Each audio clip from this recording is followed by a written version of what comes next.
Yes, you read that title right. This might just be my favourite Jazzmaster I've ever played, and it comes in under 2,000 quid. This is the Fender Made in Japan Hybrid 2 Jazzmaster in Sunset Orange. So let's get straight into the demo and plug this Jazzmaster in.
Hello guys, welcome back to Squealing Pig Guitars, the home and luxury shred machines here in Nottingham, England. My name is Ben Keightley, and today I'm showing you a very nice Fender Japan Hybrid 2 Jazzmaster. This is their new collection for 2024. So let's get straight into the demo and take a closer look at this Jazzmaster. So guys, here we are. This is the Fender Jazzmaster Hybrid 2 from the Made in Japan 2024 collection. And it's not every day that you see a Jazzmaster that looks this pretty. Of course, we have this awesome sunset fade finish with the flamed maple veneer. I'm assuming it's a veneer as you can't really see a cap on the side there. But basically, the basic construction is older body, flamed maple veneer. So basically getting kind of standard Strat specs there with the cool top on top. We have a maple neck and fretboard. This has the medium C profile and it has that kind of classic made in Japan feel. It's got kind of like a satin polyurethane lacquer on it. It feels quite weird if I'm being honest. Like obviously it has that kind of cheaper feel if I'm being completely honest, but it still is very kind of practical as it's a lot easier to kind of get up and down the neck without that sticky finish. Obviously the body has a high gloss polyurethane lacquer, kind of very typical of what you'd feel from a Mexican or a Japanese guitar. In terms of electronics, we have two Hybrid 2 custom voice single coil pickups. These sound incredible. I've already done the tone demo for these and I'm very impressed by them. We have one volume, one tone, and we have the abbreviated circuits, which is just for three-way switch. We don't have the Jazzmaster circuit in this one. We do have another Japanese Jazzmaster coming in. It's actually just sitting back there. It arrived this morning. That has the Jazzmaster circuit in, so we'll do a video on that one in a couple of days. But personally, I don't miss the Jazzmaster circuit. I'd much prefer a very simple three-way switch, a lot more easy to kind of navigate the pickup selections. Of course, we have a Jazzmaster tremolo and bridge. Then we have the vintage style 6-in-line Fender tuners. We've got that beautiful Fender Jazzmaster headstock, which we all know and love. Obviously, we've got that nice kind of satin finish. And going down here, we have the 3-ply tortoiseshell guard with that beautiful sunset orange finish. 4-bolt construction on the back. It's a Jazzmaster, everything you would expect. So let's plug this Jazzmaster in and see how it sounds. To start today's tone demonstration, I'm going to be using my Kemper profiler on my AC30 clean rig. This is kind of the rig I use for most of these videos. I'm adding a vibrato pedal and a reverb to get this kind of lo-fi sound that I got in the intro of this video. This intro jam was inspired by Paul David's lo-fi lesson. I was actually learning this last night and thought it was a really cool lesson. So make sure to go and check that out if you're interested in learning this style of guitar. I'm starting off on the neck pickup on this Jazzmaster pickup, and the tone's slightly reduced at 7. So let's hear that tone right now.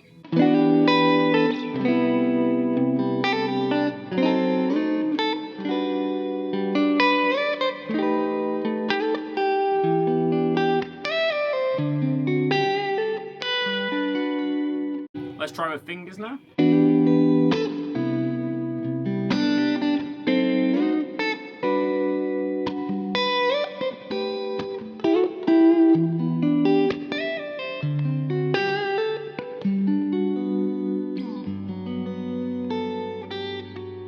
I just love that tone, really nice transparent tone on that neck pickup. It stays in tune really nicely as well, so don't underestimate this guitar for being a slightly cheaper guitar. It plays amazingly, it looks incredible, so it's very good so far. I'm going to bring that tone up to full tone, full volume, and play with a pick, more conventional style for the Jazzmaster.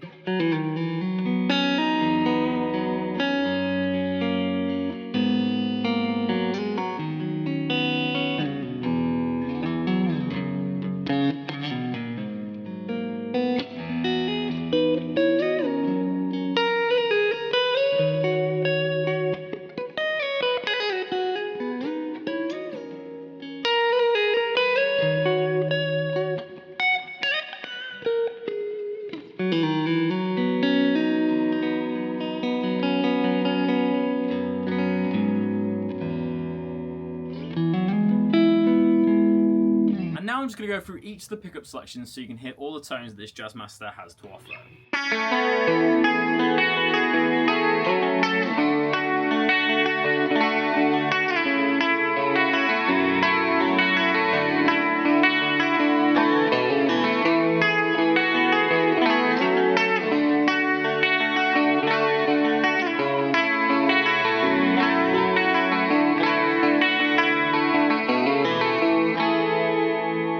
Second position.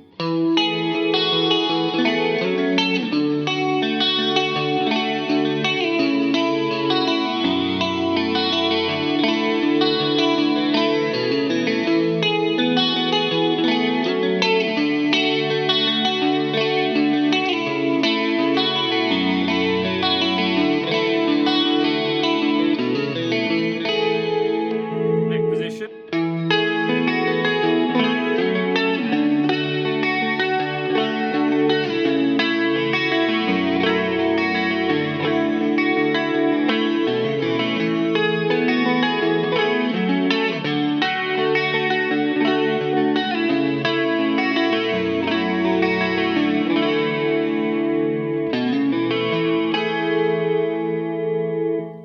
Best tone of a Jazzmaster is when you have the capo on, you've got that kind of CE1 chorus setting, lots of reverb, and just playing really nice indie chords. It just sounds so nice, simple and effective.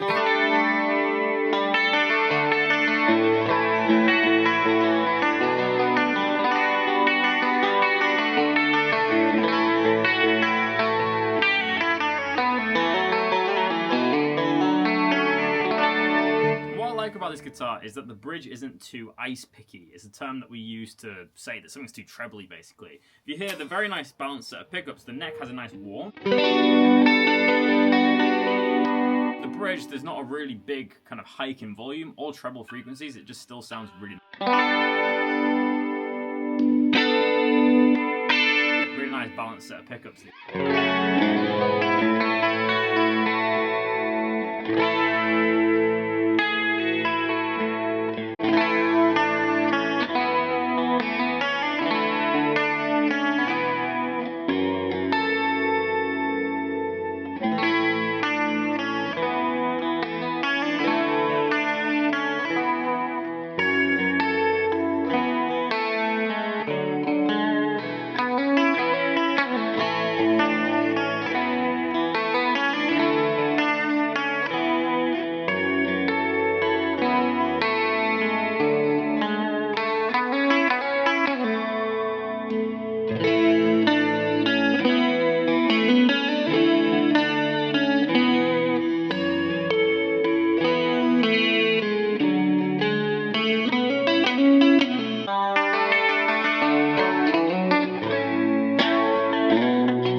There's some clean tones on this amazing Jazzmaster. Let's switch the amp to a little bit more of a dirty channel and see how it reacts. I'm not going to go super high gain, as I do think Jazzmasters do sound better clean. I'm just going to add a tube screamer and see what happens. So this is the bridge pickup. So let's hear that bridge pickup.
guys, that brings us to the end of another video. So what is my final thoughts and review of this guitar? So I'm going to rate this guitar an 8 out of 10 for today's episode. It's definitely one of the cheaper made guitars that we get here at the shop, but I have to say I was very impressed by not only the design and look of this guitar, but also the tonality and intonation. It played in tune really nicely. The only time I had to retune was when I put the capo on, which is quite typical for most guitars, so I won't criticize it for that. The neck shape is really nice. It has this kind of slim C shape, nice kind of wide neck, kind of what you'd expect for a Jazzmaster, I guess. And balance is fairly well for a Jazzmaster. I feel like, as you can see here, it's sitting very nicely. I really like the tone of these Jazzmaster pickups. As I was mentioning previously, they have a really nice kind of even sound between the two. You know, it's not a really boomy neck pickup or a really ice picky bridge pickup. They're really well matched. And my only criticism of this guitar is just the neck has this kind of weird satin feel to it. It doesn't really feel like anything else that I've played before. It's definitely like that kind of Japanese and Mexican feel that they go for. It's a very thin lacquer on there, but it definitely is polyurethane. I'd personally much prefer this kind of higher gloss feel on the neck, even though it would probably be a bit more sticky. I think it would just feel a little bit more, you know, typical of what a Fender feels like. But I really enjoyed the maple neck on this one. I think it really looks nice with the black face dots. Obviously, the vintage style tuners look amazing, and that headstock is to die for. Stay in tune really nicely, no crackly pots. It's a really good Jazzmaster, and this is why I'm putting this as one of my favourite Jazzmasters I've ever played. Or better still, one of the best Jazzmaster designs that I've played. I really like the simplicity of the three-way switch, no jazz circuit. You get all the lovely tones of a Jazzmaster, but without all the complication of the switching system. It also stays in tune really nicely, comfortable to play, and at the price that it's set at 1,700 quid, it's an absolute bargain for a guitar. So this is one of my favourite Jazzmasters I've played, and I'd love to take one home with me. And also, just look at that finish. Like, you're never going to see this on a Fender USA, you know, Jazzmaster. They never seem to kind of go out there with the tops. So it's really cool to see Fender Japan really going out there with the tops and creating some different finishes. This really is the Fender Jazzmaster from the future, and I'd really recommend the Hybrid 2 series to anybody who's wanting a Jazzmaster. But most importantly, guys, let me know in the comment section below, what do you think of this Fender Jazzmaster Hybrid 2? Do you like it or do you hate it? Let me know in the comment section below. But thank you so much for watching Squealing Pig Guitars, and I'll see you again very shortly for another video. But until then, keep rocking, guys. I'll see you soon.